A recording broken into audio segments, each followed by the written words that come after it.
ഈ മണി making method എന്നൊക്കെ നമ്മൾ കേൾക്കുമ്പോൾ നമ്മളിൽ പലരും വിചാരിക്കും എന്താണെന്ന് വെച്ചാൽ, ഒന്നെങ്കിൽ ഞാൻ ഏതെങ്കിലും ഒരു ഡിജിറ്റൽ പ്രോഡക്റ്റ് നിങ്ങൾക്ക് തരും, എന്നിട്ട് അത് നിങ്ങൾ മറ്റുള്ളവർക്ക് സെല്ല് ചെയ്തിട്ട് അതിൽ നിന്ന് കിട്ടുന്ന കമ്മീഷൻ, അല്ലെങ്കിൽ ഡ്രോപ്പ് ഷിപ്പിംഗ്, അല്ലെങ്കിൽ ട്രേഡിങ്, അല്ലെങ്കിൽ പിന്നെ ഗാംബ്ലിംഗ് പോലത്തെ ആപ്സൊക്കെ പ്രൊമോട്ട് ചെയ്യൽ. ഇതൊന്നുമല്ല ഞാൻ ഇന്നത്തെ വീഡിയോയിൽ പറയാൻ പോകുന്നത്.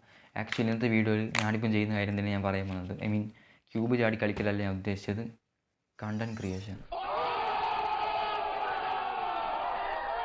സോൺസിലേക്ക് വീടല്ല, ചില ആൾക്കാർക്ക് അങ്ങനെ തോന്നും, കണ്ടൻറ് ക്രിയേഷനോ, ഇതാണോ നീ ഇത്ര ബിൽഡപ്പിൽ വന്ന് പറഞ്ഞതെന്നൊക്കെ തോന്നും. പക്ഷേ ബ്രോ, ലെറ്റ് മീ എക്സ്പ്ലെയിൻ. ഒരുപാട് ഹൈയിങ് സ്കിൽസ് ഉണ്ടായിട്ട് പോലും ഈ ഒരു വീഡിയോയിൽ ഞാൻ കണ്ടൻറ് ക്രിയേഷൻ മാത്രമാണ് ഉൾപ്പെടുത്തിയത്. അതിനെന്തെങ്കിലും ഒരു കാരണം ഉണ്ടാവില്ലേ? അഫ്കോഴ്സ് കാരണമുണ്ട്. Because it's too easy. ആർക്ക് വേണമെങ്കിൽ സ്റ്റാർട്ട് ചെയ്യാം. മറ്റു ഹൈയിങ് സ്കിൽസ് വെച്ച് നോക്കുമ്പോൾ ഇത് കുറേ ഈസി ആയിട്ടാണ് എനിക്ക് തോന്നിയത്. പിന്നെ ഇതിൻ്റെ ഒരു പ്രശ്നം എന്താ വെച്ചാൽ, കുറച്ച് ധൈര്യമൊക്കെ വേണം. ഈ മനുഷ്യരുടെ ഏറ്റവും വലിയ ഫിയർ എന്താണെന്ന് അറിയാം? That's public humiliation. അതായത് നിങ്ങൾക്ക് മനസ്സിലായി, ആൾക്കാരുടെ ഇടയിൽ നിന്നുള്ള കളിയാക്കൽ, ചങ്ങായിമാരുടെ ഊക്ക്, അതൊക്കെ അതിനൊക്കെ മിക്ക ആൾക്കാർക്കും പേടിയാണ് ആക്ച്വലി. ഇതുകൊണ്ട് തന്നെയാണ് നിങ്ങൾ സ്റ്റാർട്ട് ചെയ്യാത്തത് തന്നെ.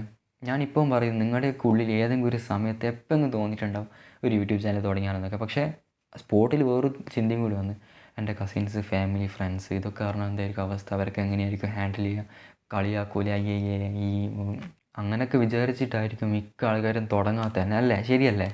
പക്ഷേ ടു ബി ഫ്രാങ്ക്, ഞാൻ ഒരു കാര്യം പറയട്ടെ, നോ വൺ കെയേഴ്സ് ആക്ച്വലി. ഈ പറഞ്ഞ ഫ്രണ്ട്സ് ആയാലും ഫാമിലി ആയാലും അവർക്ക് നിങ്ങളെ കാര്യം നോക്കി നടക്കലല്ല പണി. They have their own life to live. അത് മനസ്സിലാക്കുക ആദ്യം. ഞാനിനി എത്ര പറഞ്ഞാലും നിങ്ങളുടെ മനസ്സ് മാറൊന്നുമില്ല, അത് നിങ്ങൾ തന്നെ തീരുമാനിക്കണം. കാരണം കുറച്ച് തൊലിക്കട്ടിയൊക്കെ വേണം ഇതിന്.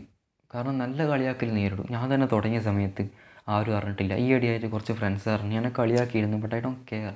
കാരണം ഒരു 2-3 വർഷം കഴിഞ്ഞാൽ ഞാൻ ഏത് നിലയിലെത്താമെന്നുള്ള നല്ല ഐഡിയ ഉണ്ട്. ഏതെങ്കിലും ബിൽഡിങ്ങിൻ്റെ മേലെ പോയി നിൽക്കുന്ന കാര്യമല്ല ഞാൻ പറഞ്ഞത്. ആ ഒരു സമയത്തുള്ള എൻ്റെ ഫെയിം, എൻ്റെ റെപ്യൂട്ടേഷൻ, അതെനിക്ക് നല്ല രീതിക്ക് അറിയാം. I can see in my imagination. Okay, അതുകൊണ്ട് തന്നെ actually I don't feel anything. അവരിങ്ങനെ പറഞ്ഞ സമയത്ത് ഓരോന്ന് പറഞ്ഞ് കളിയാക്കി യൂക്കി ഒരു ഫണ്ണാണ് അത്. സത്യം പറഞ്ഞാൽ അതൊരു ഫണ്ണായിട്ട് മാത്രം എടുത്ത് കളയുക. കാരണം ഞാൻ പറഞ്ഞില്ല, അവർക്ക് അവരുടേതായ ജീവിതം ജീവിക്കാനുണ്ട്, അവരങ്ങ് പോവും. ജീവിതകാലം മുഴുവൻ കളിയാക്കി നടക്കൊന്നുമില്ല. ഈ പറയുന്ന ഞാൻ, നമുക്കൊന്ന് കഴിവുള്ളേ അതാ പറഞ്ഞത്, അങ്ങ് സ്റ്റാർട്ട് ചെയ്യുക. സത്യം പറഞ്ഞാൽ ഞാനിങ്ങനെ വീഡിയോ ചെയ്യാനൊന്നും വിചാരിച്ചിട്ടല്ല യൂട്യൂബ് ചാനൽ തുടങ്ങിയത്. ഇതിലേക്ക് ഇറങ്ങിക്കഴിഞ്ഞപ്പോൾ എനിക്ക് ഇങ്ങനെ ഓരോന്ന് ചെയ്യാൻ തോന്നി, അങ്ങനെ ഞാൻ സ്റ്റാർട്ട് ചെയ്തു. അതുപോലെ നിങ്ങളൊന്ന് ഇറങ്ങിക്കഴിഞ്ഞാൽ പിന്നെ നിങ്ങൾക്ക് തന്നെ ഐഡിയാസ് കിട്ടും, നിങ്ങളത് ചെയ്യും സ്വാഭാവികമായിട്ടും. ആക്ച്വലി സ്റ്റാർട്ട് ചെയ്ത് ഏറ്റവും ഹാർഡ് എന്ന് വെച്ചാൽ സ്റ്റാർട്ട് ചെയ്യാനാണ്. സ്റ്റാർട്ട് ചെയ്ത് കഴിഞ്ഞാൽ പിന്നെ പേടിക്കേണ്ട ആവശ്യമില്ല. ബ്രോ, ജസ്റ്റ് ഒന്ന് ഇമാജിൻ ചെയ്ത് നോക്ക്, നിങ്ങൾ യൂട്യൂബ് ചാനലൊക്കെ തുടങ്ങി, അങ്ങനെ വീഡിയോസൊക്കെ ഇടാൻ തുടങ്ങി, കുറേ പോസിറ്റീവ് കമൻസൊക്കെ വന്ന് നല്ല രീതിക്ക് ചാനൽ ഗ്രോ ചെയ്ത്, അങ്ങനെ സ്പോൺസേഴ്സ് വരാൻ തുടങ്ങി, നിങ്ങളത് പ്രൊമോട്ട് ചെയ്ത്, ഇഷ്ടംപോലെ പ്രൊമോഷൻസ്, എൻക്വയറീസൊക്കെ വന്ന്, അതൊക്കെ നിങ്ങൾ ചെയ്ത് നല്ല രീതിക്ക് മണി ഏൺ ചെയ്ത്, മേ ബി നിങ്ങൾക്ക് എന്തെങ്കിലും ഒരു സ്കില്ലുണ്ടെങ്കിൽ അത് ഷോ ഓഫ് ചെയ്യാം. ഇനി ഒരു സ്കിൽസും ഇല്ലെങ്കിൽ നിങ്ങളുടെ ലൈഫ് തന്നെ ഡോക്യുമെൻ്റ് ചെയ്യാം. ലൈക്ക് ഡെയിലി വ്ളോഗ്സൊക്കെ ചെയ്യാം. ഒരു വീഡിയോ ക്ലിക്കായാൽ മതി നിങ്ങളുടെ ലൈഫ് തന്നെ ചേഞ്ച് ചെയ്യാൻ. പിന്നെ പ്രൊമോഷൻസ്, സ്പോൺസേഴ്സ്, എൻക്വയറീസൊക്കെ വന്നിട്ട് there are lot of money waiting for you. So start today.